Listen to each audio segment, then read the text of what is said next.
Hi, I'm Owen, the host of the Australian Finance Podcast.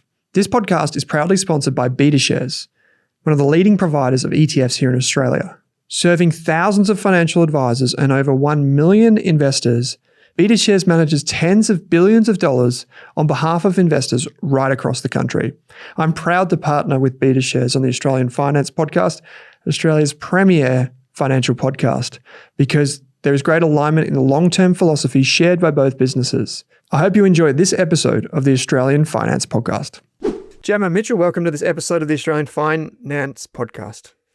Thank you so much for having me, Owen. It's great to be here every week. Well, Actually, it's great to have you back because we haven't had you here for 3 weeks. yeah, you should be saying, I should be saying to you, thanks for having me. I should be saying to you, welcome. Yeah, welcome. Thanks for showing up. Yeah. But honestly, thanks to everyone for listening today. We've got some Q&A and I'm glad to be back, Jim. I had a bit of a break, air quotes, when you have a 6-month-old break. It's not really a break. Breakdown. So back, just been up in FNQ, far north Queensland, to break down the acronym for people. Port Douglas and Palm Cove, beautiful parts of the world. And then spent a bit of time in Sydney and now back on home ground, which is Melbourne. And it's good to be back. And spring is here. The trees are alive in Melbourne and it's beautiful, the CBD and just all of the suburbs. So how have you been going? What have you been up to? Oh, not much for me. Just wheeling and dealing with clients. It's my son's birthday this week, so it was Wednesday, and he is 12. And his biggest ask, his goal in life, is to go to a rage room. You know, where they go, you smash stuff. Yeah, but I cannot find one that allows under 16s. So I'm doing a DIY at home version in the garage. So I've been collecting all this junk. I look like a hoarder for weeks so that he and his little friends can smash it up. We've been to Bunnings. We've got head to toe safety gear, like these helmets that have full face visors. So yeah, rage room on the weekend. So we'll see how that goes. I was chatting to Monique, our podcast manager, about this. She went to one not too long ago, a couple of years ago. I'd never heard of them. And I think it's a new thing popping up everywhere. She was like, she's like, I felt the best in my life after I walked out of that room. I'm like, yeah, makes sense. Yeah, so we've got all these preteens. So I'm like, this might be good for them. Yeah, rage room. Yeah, take it out in there. Well, that'll be fun for you. And happy birthday to the little fella. That's always good. I actually have an interesting thing I want to talk to you about. So when we booked our travel away, I get a lot of points, like velocity points and that sort of stuff. And so a lot of our travel is actually on points. It's very rare that I do personal travel for cash. Like you always have to do a little bit of cash when you book. We fly with Virgin when we do it because the business flies with Virgin and there's points and blah, blah, blah. We have I don't want to loudly and proudly say that we have an Amex credit card personally, but we do, and we use that for our budgeting and our payments and that sort of stuff. And we get points. And one of the things that's really interesting, just as an FYI to my main point, is that when you book through Qantas Frequent Flyer, if you do that one, or if you use the Virgin one like I do, when you go into the Velocity app or the Virgin app and you book flights using points, the very, very best thing you can do is aim 6 to 12 months in advance, and you're aiming for the reward seats. So for example, last year we used Points Gem to get return flights from Heathrow in London for 2 people, and I think it was $700, but we flew premium economy. So fancy with Singapore Airlines and what's the one that stops at Doha? Qatar. It was really good standard. I was like, this is luxe. This is who lives in these seats. You know what I'm saying? But it's $700. So if you save up your points and stuff, you can do it really effectively. But that is not my question to you. We realized when we were away, my wife and I, she was like, just use points. This is what you use points for. And I'm like, oh, I don't know if I want to use my points for this. But when it comes to spending actual dollars, I feel like I'm so much more inclined to be yeah, okay, I'll book the flight, right? But I don't know if you have this too, where you're money comes from different places means different things. Do you ever It have that? absolutely does. Yes, it totally does. And I see this with clients all the time, that we feel differently about spending different money. Absolutely. It has, we are connected to it differently. Totally get it. I can't sympathize with the points because we know that I am not responsible enough to have a credit card and I can't make points work for me. I go nuts with a credit card. Actually, so I don't do think points. they work. I got to admit, I know we talk about this a bit, but I actually don't think they work. You end up paying more You're paying for them. But yeah, just to be clear, like people think that points hacking is like a legit thing, but you pay more because when you tap your card, you're charged the surcharge. That pays for your rewards points. So yeah. And then your annual fees and stuff. But yes, there are people that can make them work and justify them and that, but I can't. But yes, sometimes money feels like free money and sometimes we're more comfortable to spend our own money than those things. But I guess the points that I get is I do like cash back, cash rewards, that kind of stuff. And so I'll get, like that money back. Yeah. And flybys and stuff. But that's I do like the Raise closest. rewards myself. Like when I book travel and stuff, I do it through the Raise app and then I get the money invested into my Raise account, which is really handy. It's so funny that you're just like, is this worth using my points for though? Yeah. I was like, because I don't know, because I think that for any of the business owners out there, one of the things you can do, ATO, hopefully not listening, one of the things you can do is you can generate points through booking your business. So you, as a business owner, book your travel for business and you get rewards points, like you get points, velocity points or whatever, and they're in your own name, but the company paid for the actual flights, right? So you end up accumulating some points. But if I did that in my own name, I probably, I wouldn't do that. Or like I wouldn't deliberately go out and spend money just to get points, which I know some people do. But yeah, I thought it was really interesting. And so this brings up this idea of mental accounting. And the idea of mental accounting is money means different things from different places. Like a good one is like you get a tax return, like you get like $2,000 in your tax refund. Sorry, I should say. Most people are like, cool. It's free money. It's a bonus. Free money. They forget that they worked hard for that and they gave a free loan to the ATO that they're just paying back. That's it. This is your income. It's not free money. Yeah, exactly. Yep. Or you get a bonus and you're like, I'll just spend more. Or maybe, I don't know, someone's inclined to go to the casino and they win some money. They're like, oh, no, this is like house money. That's another bias. But I stumbled as I was looking into this, like, why am I thinking this way? Now, obviously, I have to be a bit more creative with that money that goes to velocity points. So I have to think about it a lot more. So I think there's a lot more invested in that particular loyalty program. So I'm like, oh, I've worked so hard to get these points. I want to protect them. But really, it's probably worth less than actual money, like an actual currency. But one final thing on this. I was looking into it and I was like, well, what is this thing? And it's called mental accounting. It's where you value money differently. And the example that I came across was, imagine you spend $100 for a ticket to a concert. And on the way to the concert, you lose your ticket, right? What do you do? Now, in this particular study, most people thought, no, I do not buy another ticket. Like it's, done. No more ticket, right? When really, imagine now that you were walking to the concert, but you didn't have a ticket. Would you buy a ticket? Of course you would. So the idea that you've lost a ticket shouldn't impact your decision of whether you buy another ticket. But then it's going to cost you twice as much. But no, because you're already in that motion and you're already there. So the idea is that the money in that particular moment is exactly the same, whether you're buying one or whether you're not. Because you're already in the position, you're already in the situation. Exactly. So that's an idea of mental accounting. Actually, people are like, yeah, well, I've spent $200 on a ticket. But imagine that didn't happen for a second. It wouldn't make a difference whether you lost a ticket or not. You're still going to cost you $100 in that particular moment. So, but we have like sunk cost bias, mental accounting, all these different things that play tricks on our mind. And I thought that was a really interesting one.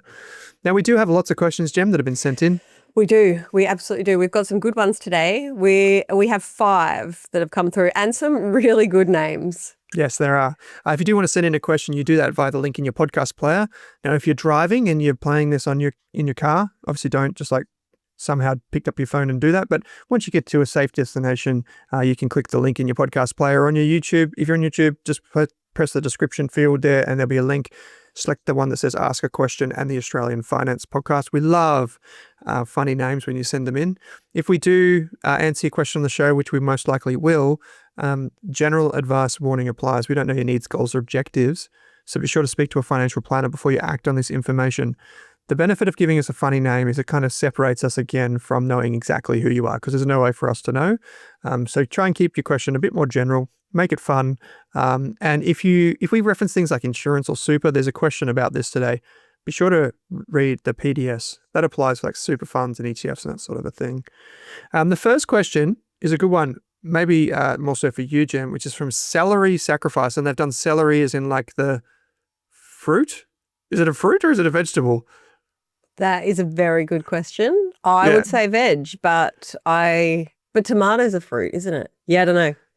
But anyway, fact check us, write into us and tell us whether celery is actually a fruit or a veg, and also give us another question. But Celery Sacrifice walks in and says, I'm 20 years old and I've been salary sacrificing $150 a week. Narrator's voice. This is just when you add extra money to your super fund. So they're salary sacrificing $150 a week, but are looking to get into property investing. They say, can you use the FHSSS scheme to purchase an investment property? So that's the first home super saver scheme. Or is it solely for first time owner occupiers? Thank you. 20 years old, Gem, thinking of property investing, thinking of the FHSSS. Thoughts? Well, first of all, I'm like 20-year-old who has been salary sacrificing $150 a week into their super. I'm like, that is amazing. So it sounds like that was their plan and they've been doing this, which they are so switched on and ahead of their time. Awesome. But now they're kind of considering property investing and wondering if they can access that money back to use as their deposit. So that's what they're looking at for the first home super saver scheme. So the intention for the first home super saver scheme is, I hate that name, but is that you are going to live in the property, that it's going to be your primary place of residence. So that means that you have to move in as soon as practical and live there for 6 months out of the first 12 months. Now, when I say soon as practical, you might buy a property that has a tenant in it and they're not moving out for 3 or 6 months. So your 12 months starts from when you own it and it's vacant for you to live in. So an existing contract on it when you bought it has ceased. So you might actually move in the 9-month mark, but if there was a tenant or whatever that looks like, but you need to live in it for 6 months out of the first 12 months that you're able to live in it. So no, you can't buy it for an investment property, but could you buy it as a primary residence, meet that condition and it turn into an investment property later on? That's kind of what I'm thinking. And that's what lots of people do. You know, a lot of the time, the first property we buy is not the one we end up. It's not the forever home. So this might be a stepping stone that instead of buying, living in it and then upgrading, selling it, you might actually utilize it as an investment property, depending on your area, of course. So that is the only way that I'm aware that you could make this work as buying an investment property, is you buy it with the long-term intention of it being an investment, but short-term, first year, it's going to be where you live. Yeah, I like that. And that's exactly what I was thinking with this one, is like the intention of the first home super saver scheme is for younger folks primarily to use it to buy a property. Together with the 5% deposit scheme that the government has come out with, which we'll do a separate episode on. It's pretty wild that you could, there's a lot of strategies to get into property sooner now for younger people primarily. I say that younger people because I also think these schemes disadvantage older people. And I think that they disadvantage people who are doing a money reset, Gemma. Oh, that word sounds familiar. Yeah. Reset. Sounds like Gemma's book. But no, I think it does. Like, imagine if you're in the situation of being a single parent going through a divorce, and you now got to get back into the property market. Now you're competing against first home buyers who have the first home super saver scheme and a 5% deposit scheme and a bunch of other stuff, and you don't have any of that stuff. So I think it's unfair. But that's another thing for another time. My thought was that if you're young enough, you use the first home super saver scheme and get into the property, you might live there for a while. I speak to so many people that are they kind of become rent investors by kind of the coincidence of buying a house further out where they don't want to live, but they know they want to get on the property market and they want to do that. But then after a year or two, they're like, okay, I don't want that long commute anymore. I'm going to go back and rent in the suburb that I want to live in, where I can't afford to buy. And that other property now becomes an investment property. And there are rules that apply, and you should speak to your accountant about like the 6-year rule and different things that might apply from a tax advantage perspective. But otherwise, yeah, it's got to be your place of residence. Hoof-hearted. They say it's my favourite gag race horse name, Hoof-hearted. I am glad, like I like that this person explained where they got the name from as well. Yeah, because we probably would have been lost on us, let's be honest. They're pretty random, yeah. Yeah. Hi. With portfolio allocation, what is the purpose of the allocation to defensive assets where there is no intention to sell for 10 plus years? I understand it hedges against downturns, but while still working and not looking for an income from my investment, does it still make sense to be defensive? Also, would you count an emergency cash account as part of a defensive allocation? Let's start in reverse. I typically don't count the emergency cash account as a defensive allocation unless it's substantial. Like we often end up with people that have, in their 30s or 40s or 50s, they might have a couple $100,000 in an offset account. And at that point, I start to be like, that's not an emergency fund anymore. Emergency fund is for emergencies. That's not emergency. I'm exactly the same. I don't count the emergency fund, but in that case that they had a couple of $100,000, I would get them to do that mental accounting and go, but how much of it is for emergency, which it might be 20 to 50 or 100. How much of your overall cash is emergency? Swipe that out. And then, yes, we could consider the rest of the cash as part of your defensive strategy. And then you've got those layers as well of different money that you can access that's not emergency fund money. So, yeah, totally agree on that part. How do you think about defensive assets? I think they play a part in every portfolio to a degree. Yes, it's great. Okay, so no intention of selling. This is where I want to focus on. No intention of selling is very different to intention and reality. So if it was in super where you literally can't access it, I'm like, well, you can't touch it till 60. So even if the reality changes, you can't. So I'm happy with I'm more comfortable with all growth assets there. Whereas if you're building a portfolio outside of your name, you say there's no intention, but reality means you might actually have to. And I would feel a lot more comfortable with some defensive assets in there that give you stability, hedge against volatility, that's, steady income and stuff. So I, again, mental accounting, think of super money because I'm 20 years away from accessing it and money in my own name as different risk tolerances purely because one I might have to access, one I literally can't. Yeah, that's a really good distinction. I really appreciate that. For retirees, absolutely defensive assets. And the good news is you can use bond funds and these types of things, which most people get a little bit confused about. Bond ETFs, these types of things. And they're offering like 5% income, which is wonderful, way more than a term deposit or a savings account. And they've got a lot of upside too right now. So we use them in our more retiree-focused portfolios. But for younger people or people that have a longer-term time horizon, I agree wholeheartedly with what you said. I think there isn't a definite advantage from a behavioral perspective to have some defensive assets. So, for example, if someone had like 90% in growth and 10% defensive, there's often a behavioral advantage that comes when the market does for you. Like, well, I got that 10% in dry powder. I can now put that in my shares at cheaper prices, and I prepared for this kind of a thing. Yeah, opportunity is a big one as well. Like it means that you've got opportunity to get more in if there's an opportunity. How many times can I say opportunity in one sentence? You know what I mean? But also that means that you're generating income even potentially in a downturn. So your portfolio is still performing better than if you didn't have anything in a really bad period. So yeah, I'm all for it, but I do think of it very differently between personal investing, super investing, depending on your age. Yeah, I think I'm 90-10 or about that. In my super, I'm 100% growth. But that's just me. Obviously, it's not recommendation for anyone. But I understand investing, got a high level of financial literacy, done this for a long time. In our community, in our Rask Invest portfolios, I think, Mitch could fact check me on this, but I think it's like 70% of our community are in the 90-10 strategy or above, which when you think about the average age, there are a lot of older people in there. I guess they're treating it as, well, I can have some money that's full growth or near full growth, and then some money somewhere else that's in a totally different investment style. So they can kind of have a bit of everything. And a lot of people have property. A lot of people have an offset account. So you can mix and match to suit your own goals and objectives and risk profile. New listener, an early investor says, and this is a big question. We could spend the whole bloody podcast series on I'm this going one. to try and keep this super short answers. Okay. What's the differences between an accountant, mortgage, money coach, financial advisor, financial planner, etc., in terms of when they should be engaged, how much they cost, and what services they provide? So let's take it one at a time, and I'll prompt you on this. What one do you want to go with first, Jen?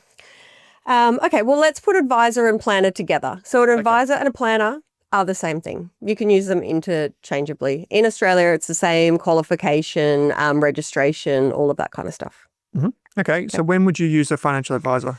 Okay, so when you need strategic advice to help you achieve your goals, and it's related to a strategy of products, like where should I have my super and how should I invest? How much should I put into it?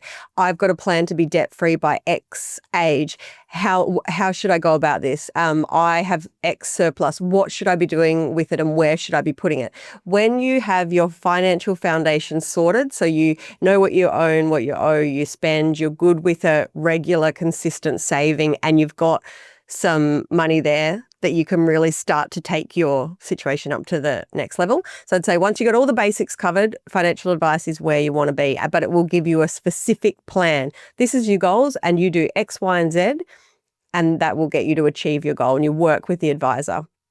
And on average, we see fees reported from 2,000-3,000, but realistically, the firms that we know ask, like, it kind of starts at 5,000 and goes up from there. So you want to have all your bases covered, good habits and stuff like that. So it'd be great for everybody to get financial advice, but it is expensive. So generally people wait till they're in a better position to make sure that they get the most out of that.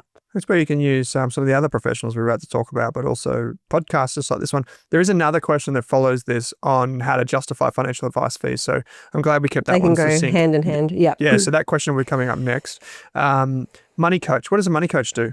So a money coach is a relatively new term, and it is not a restricted title, or you don't need to be licensed for it. So you need to be very careful if you're going to use a money coach. You want to be finding out because they don't need a qualification, why they are able to do what they do, how their experience, what they usually do. You don't want to just find somebody on social media that paid off their credit card and now they're going to help you. You want somebody, so the money coaches like myself and the others that we use are all ex-financial advisors, or sometimes even current. But yeah, not regulated. So a money coach is where you can go if you really need help with getting those foundations sorted. If you want to stress test your learnings, education, it's all general, no personal advice. So they wouldn't say change to this super fund, invest in this share. They'll help you with education, but also getting your foundation sorted. If you're really struggling with budgeting, cash flow, understanding different things, and you're not in a position for financial advice and don't need that yet, a money coach could be a really good starting point. And, that might be a one-off session, or it might be a regular thing if you need somebody to keep you accountable. They didn't ask about this, but then the next step down, if you're in a really hard spot, would be financial counselling, like debt counselling. Yeah, and that's generally a free service if you're eligible. So it kind of goes free counselling, if you're not eligible for that, money coaching, and then financial advice on the other spectrum. And they all complement each other. Like, it's not like if you see a money coach, you don't need financial advice. They're all really complementary. You just might use them at different times as you learn, grow, and your needs change. Yeah, cool. They also didn't mention one here, which I might just quickly pay lip service to, which is a mortgage broker. Is another professional that most people listening to this podcast have either used or will use, because 80-90% of people now use mortgage brokers instead of going direct to the bank because they can compare everything. Time to engage a mortgage broker is as early as possible when you plan to do something with property. Some people leave it, like myself, until a month out, which is not a good idea. I would say go and approach a mortgage broker 6 months out and see if you can get 15 minutes of the time and what you should do to prepare. We also have a free course on this. So if you don't want to have that awkward phone call when you're not 100% ready, go and take our Property 101 course, because we kind of explain all the steps you can take now. There's a mortgage broker, Chris Bates, in there that kind of educates you on the way through. So the Property 101 course. I'll link it Yeah, that'd be Probably great in the course. show Yeah, notes. I'll Yeah, link it. yeah. But yeah, I think earlier better as well because you can see what the goalpost is. They might say you need to be earning X amount and have a deposit of X amount. Now you know what you need to work towards. You know, you don't want to find that out 6 months or 3 months out when you've already got your heart set on I'm buying in this area. So I think, you know, just chat to them. Be very mindful of their time, but they'll be able to give you some info. And the other one that we talked about they asked about was an accountant. So there's there's lots, but there's two types of accounting areas. So there's an actual accountant who's really strategic, forward planning, will help you, make sure you're maximizing your returns, being really tax effective and really planning forward. That, as if you've got a business, multiple things happening, maybe you've got a property and you want to be really strategic with your planning ahead because, you know, a lot of the time when we see an accountant, it's just to do the tax from the last year and the year's already gone. You can't do anything about it. You should be planning ahead. Like we don't want to see accountants that are historians. We want to forward project. So accountants really important, but a lot of the time people see tax agents and that is not an accountant. A tax agent is somebody who's done like a short course and they can help you, like they fill in your tax return, but they can't give you the same level of advice and support that an accountant would. So that's like the ones that sit in the plaza, and it's usually like much cheaper. They might have a fixed fee for an online tax return or something. They're tax agents and they won't help you with really strategic planning. They're more like a different not qualification. to throw them under the bus because it's not at all what I'm doing, but like H&R Block is normally an example of a tax agent service that's kind of helps you file your tax returns. Bulk, simple, yeah. And you see those advertised like $99 tax returns and stuff like that. I've always gone to a formal tax accountant who's got like their own business and really invest some time with you, even if it's only an hour or an hour and a half, to sit down and go, how did you do this year? What are you going to do next year? Do you have any questions for me while we do this? Yeah, so they asked about fee. I don't know how much you pay, but I have like a complicated situation, a couple of properties, company, trust, all these things. So I just got my accounting bill for the last year and that was $4,030. That's how much it cost me. It's a lot, right? Yeah. But there's a lot going on. So I'm totally fine with that. And at any moment, I'll just call them and say, hey, this, that. Like I've got them, I can call them for questions and stuff throughout the year. Yeah, so, it's more of a relationship and it's a professional. It's in your corner 24/7. Yeah. So, and each year I assess if that still works, if I'm happy to pay that and if my setup still works for me and stuff. But if it's very, very simple, a tax agent could be for you and that could be from $100. Yeah, I'd say like anything, depending if you're an investor, they tend to charge a little bit more. But if you use like ShareSite on Avexa to do your tax reporting for your ETFs and your shares, it can be a lot easier. But I would say anything up to like $400. Like $400, I'm starting to question like, that's a lot. Is that a lot for a simple tax return? Maybe that's a couple or something like that. Yeah. But yeah, it depends on your complexity. So you can, I think we did this last time, you can expect to pay, I think it's between $200 and $250 an hour for a good accountant that's like strategic. So yeah, and then there's e-tax that you can do yourself. We have plenty of people in our community that do their own tax returns because it's really straightforward and the ATO system is really intuitive and easy to use. So yeah, and the ETF providers and those types of investment services, like I mentioned, Avexa and ShareSite before, you can go in there once at the end of the tax year and you can go produce tax report and it gives you like the individual codes that you need to put into when you do your own taxes. So there's those types of options. But I just like having an accountant that I can just batch a bunch of questions while I'm sitting there doing the tax return with her. To like, these are my 5 questions. I'm going to do this. I'm thinking of that. Does that make sense for me? And that sort of stuff. Cool. Curious Kiwi also asked a question about a similar topic. So this is a good one to tack on the end. How do you know when you actually need financial advice / can justify the fees for advice? For example, a 40-year-old married couple with kids, good incomes, debt-free, investing for 10 years, they say a 7-figure portfolio, which is kind of cool. That's very cool. They say they've had initial conversations with a couple of advisors, but have been underwhelmed / finding it hard to justify the $4,000 statement of advice fee, or like the service fee, plus the 1 to 1.5% per year in management fees. So 2 big fees here. Now, if they've got a big portfolio and they're paying percentages, it would be quite substantial on top of the $4,000 for the actual kind of research phase and the actual financial plan. Gem, thoughts? So I think they're in a position that they can easily pay the $4,000. Yeah, easily. And that will be worth it, no doubt. And if you've got quoted 4,000 for that, That's cheap. Cheap. That's very cheap. But what I am hearing from this is they haven't met the right financial advisor that makes them confident that they're going to get the value out of it. Not everybody needs financial advice. You might be absolutely killing it on your own, but if I had that value of portfolio and didn't have the professional knowledge I have now, I would want to sense check it and have an advisor look over it, and I would be comfortable to pay it. But that's just me.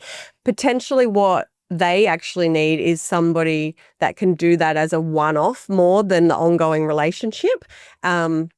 So I'm thinking the fee is not the issue. It's the advisors that you've met, and it's the underwhelmed part. Because if you met an advisor that could say to you, hey, these are the things I want to do. This is where the value is. This is why I want you to do it ongoing and where I can take you to, you would not have any hesitation about paying it. So you haven't found the right advisor, or they haven't been able to add any value, and then you don't need to pay it.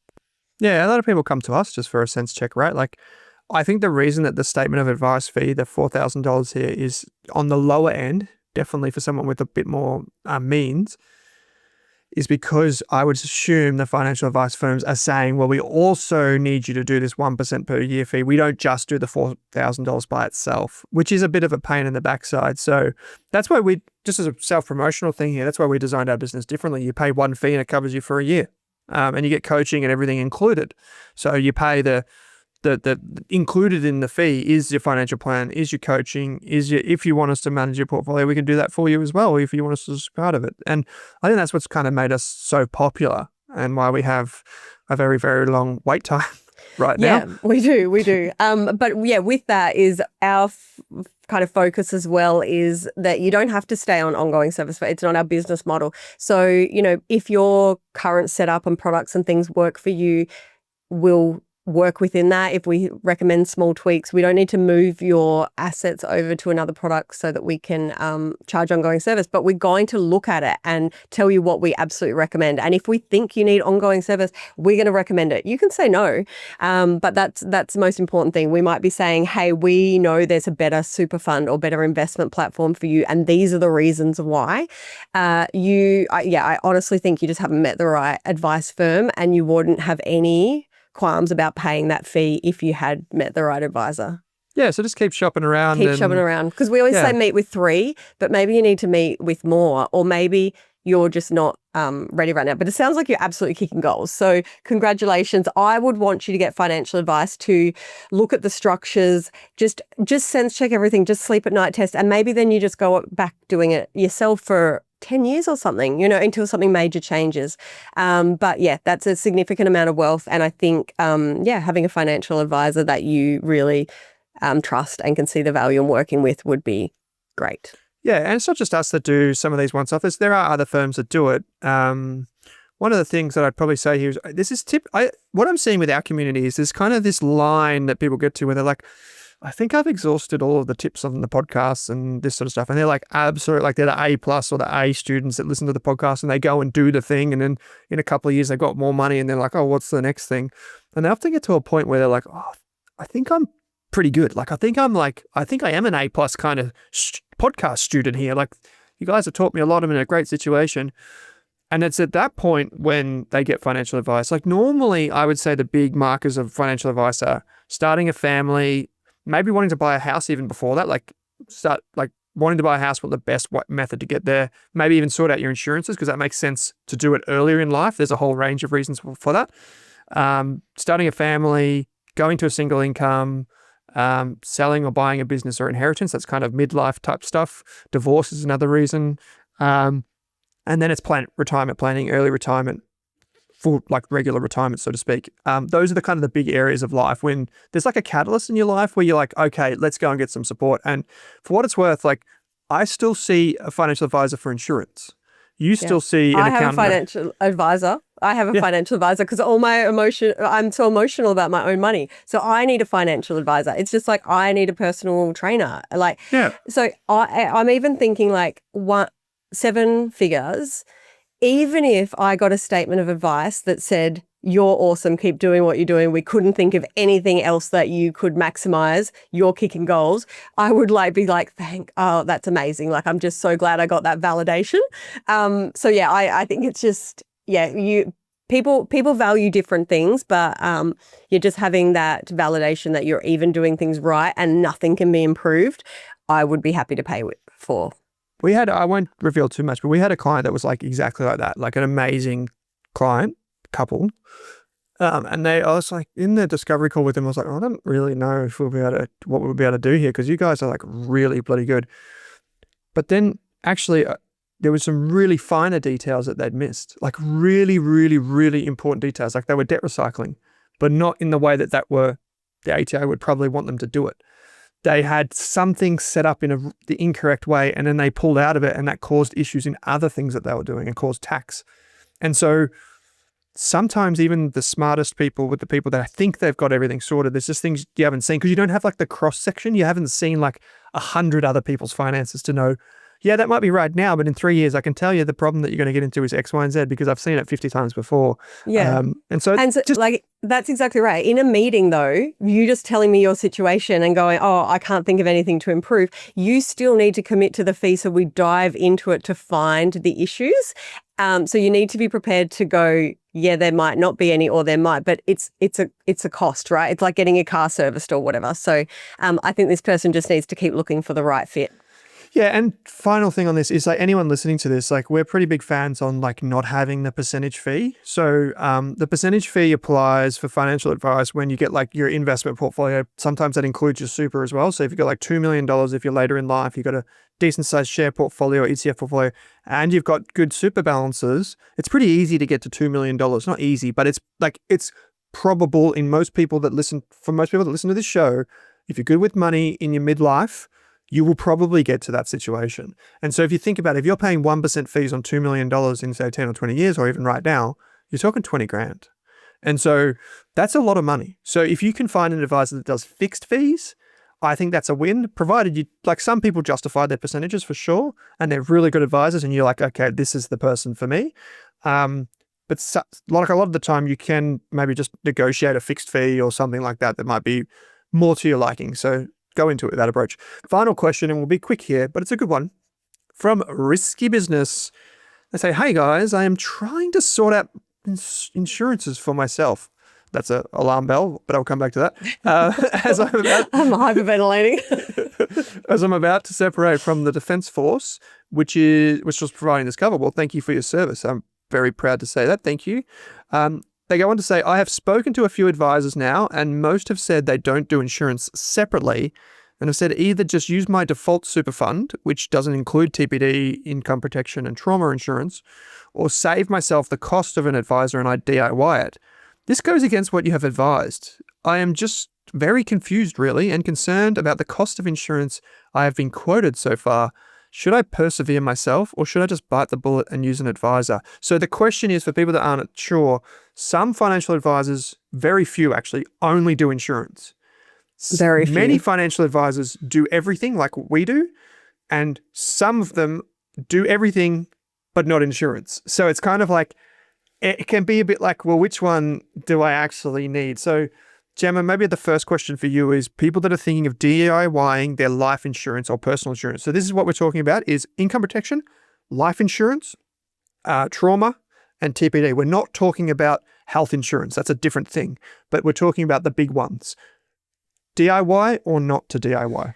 Absolutely not. I am a financial advisor, have been for over 15 years, and I try to outsource as much insurance advice as I can to insurance-only advisors because it is so complex. This is something that you are going to pay premiums for, and you want to know that if you go through a claim, you have the right cover for you. There are so many little nuances. And I've helped clients with many, many claims, and it is the most stressful time of your life if you are claiming on insurance. My ex-husband finished work at 38. We claimed on his insurance. It is an absolute nightmare, and the right policy is so crucial. So my answer is please do not DIY this. So when we talk about insurance, your super fund may be really great at super and offer lots of different investments. You've got a menu of options, but when it comes to insurance, they are ticking a box and offering you one policy that suits everybody. So one insurer that you can potentially get life, TPD or whatever, but it's one company. So think of an insurance advisor as the mortgage broker for insurance. They're going to look at all the insurance companies, whether it's your super fund, a different super fund, a company external, and go, which is the best one for you? What's the best terms? What's the best price? Why should you have this one? They are the broker of the insurance company. And it might be that they actually pick a policy that can be paid from your super, but it's not your super fund's just default insurance. It's actually one that's right for you. They'll consider your pre-existing conditions, what you can and can't be covered with. But insurance is, I'm ranting, I know, and but no, I like it. It scares me so much because I've been through it personally and I've helped clients with it.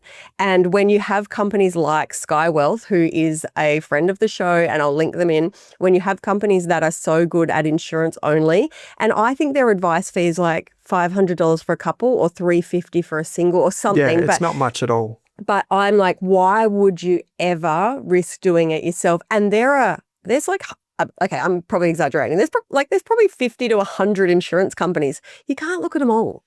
They can. There's like 5 to 10 big underwriters, and then they all go by sub-brands. So like Coles Insurance or like whatever. Yeah. They're not actually the insurer. They're just like a version of it that then funnels you back to someone that actually does it. And it's a whole thing. But potentially they've cut out a lot of the benefits so that they could offer it at a lower, or they've got different terms. I absolutely would never. Then there's different do it tax myself. implications. There's cash flow implications. Like, where do you pay it? How do you pay it? Then there's like, do you do it in super? Do you do it outside? How much cover do you need? If you do it direct, you probably could end up like massively over-insuring or under-insuring. Under-insuring, yeah. But the thing I would say, so I don't think the advice fee is the issue here because we have places like Sky Wealth. I don't think that would deter them. What might be deterring them is the actual cost of the insurance, the actual premium. So I can't speak for Sky Wealth, but I can speak to how and I know many advisors work, is if we're going to give you a statement of advice on insurance, it's going to be for the cover that you need. So we're not getting a knock at the door going from a family member left going, we're screwed. Like, we're going to give you the absolute cover that you need. You can always, and so that we can sleep at night and told you, hey, you need this. You can always step it back and go, oh, cool, thanks, Gemma. I understand you need that we should have X amount, but we're going to self-insure a bit because we just don't want to pay that much. So don't just get your statement of advice and then go, nah.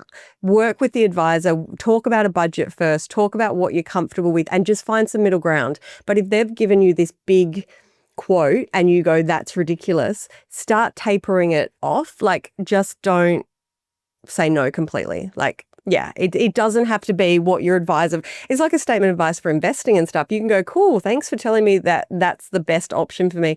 I don't want to do that. Can we just change it slightly? That's the thing, right? That's absolutely the thing. Like, people are always like, oh, my insurance was really expensive. And it's actually not the insurance. It's the fact that you've got so much cover compared to what you had before. And that's where, you work with the advisor, like you said. You say, oh, well, yeah, okay, you said I needed, like, for life insurance, I needed $1 million to cover my mortgage. But my partner, she's going to go back to work she assumes that she would go back to work after my passing, say. So I don't need $1 million. I just need like 500 just so it takes the pressure off, or I need 700, whatever the case may be. So I would say, some insurance is definitely better than no insurance. So, like, if that's through your super, if that's through whatever, and you feel like you want to dive into it and get some insurance now, absolutely go and do that. Read the PDS, read the the insurance menu or the insurance document. They have like a separate one for that in your super fund. Go and do that.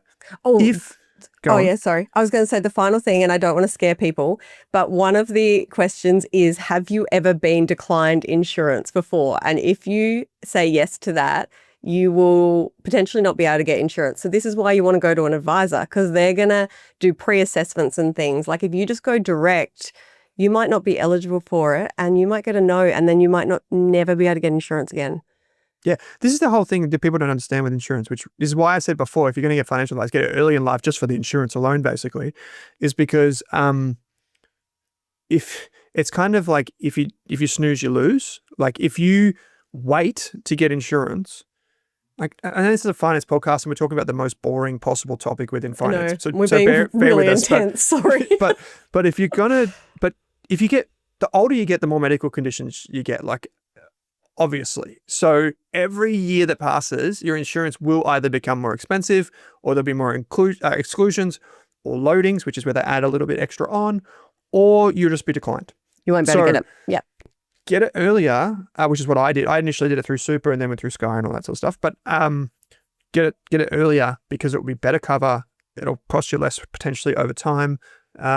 And you'll just feel better knowing that it's there. So that's my rant. We'll put a link in the show notes we to Sky. definitely got ranty. Yeah.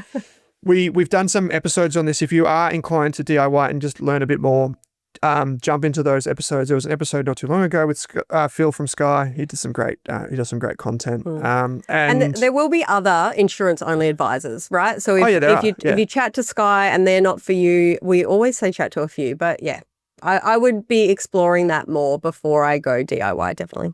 Yep. So just to recap today's episode, we spoke about salary sacrifices in like the fruit or the vegetable. We're not 100% sure. And then we rolled that into the First Home Super Saver scheme. It is for home ownership, but a home can sometimes become an investment after years. Hoof-hearted did ask about defensive assets. I have some defensive assets in my name. You do. A lot of our community do. The good news is, even though defensive can seem a bit boring, it actually is pretty good right now because you're getting really good interest and bonds are paying really good amounts of income. New listener and early investor said the difference between all these financial professionals, we do know it's a bit of a zoo, but Gemma did clear this up for us. It's kind of like a spectrum of, debt counseling, money coaching, financial advice. That's probably the big ones. And then you've got accountants and mortgage brokers that kind of hang off that kind of spectrum. Curious Kiwi asks about the cost of financial advice. I would just say writ large, explore different options, find one that you connect with. And maybe you're right to be skeptical of the high percentage fees. Like 1.5% fee, that's too high. In my opinion, that's too high. Like that's way too high. So you don't need that unless you're super complicated situation, which doesn't sound like it. Risky business. Talked about insurances now that they're coming out of the Defence Force. There are options. You can go to a full advisor. We did explain what that would cost. And also you can go to an insurance advisor. It is kind of patchy to do DIY. So if you are going to go down that road, just do it properly, consume all the information. And the other thing we didn't mention, Gem, is that most of the insurers don't work directly with individuals. You have to go through an advisor. So I think you won't get the same. Six or eight of the big ones. Phil from Sky was saying, I think that only 2 go direct or 3. So you're not getting the full menu. Because it's so complicated. That's it, yeah. And for them, it's risky. So, And if you do have some mental accounting tricks, I'm in the market because I do have some velocity points. I think I've got about 170,000 points left and I'm looking to spend them. So tell me how I can overcome that. I would love to know. And if you want to get in touch with us, you can find all the links in your podcast player or head to rask.com.au for the free courses that are available, and so many good podcasts and other resources there too. Join us in the community at community.rask.com.au. It's a safe and free community where you can talk about investing, super, retirement, property, ask questions, so on and so forth. Or even just spam people with photos of things that you like to do that aren't finance related, which I did this morning. So, Gem, it's really good to be back on the air with you after a bit of a hiatus. So thanks as always for joining me. Thanks for having me. Thanks for watching this episode of the podcast. If you want to hear more from us, you can get daily videos and podcasts on Rask's YouTube channel. Or if you want to enroll in a free course on investing, property, business, money, you name it, you can join over 34,000 other students and enroll in a free course on the Rask website. Simply head to www.rask.com.au and follow the prompts. Thanks for watching this Rask podcast.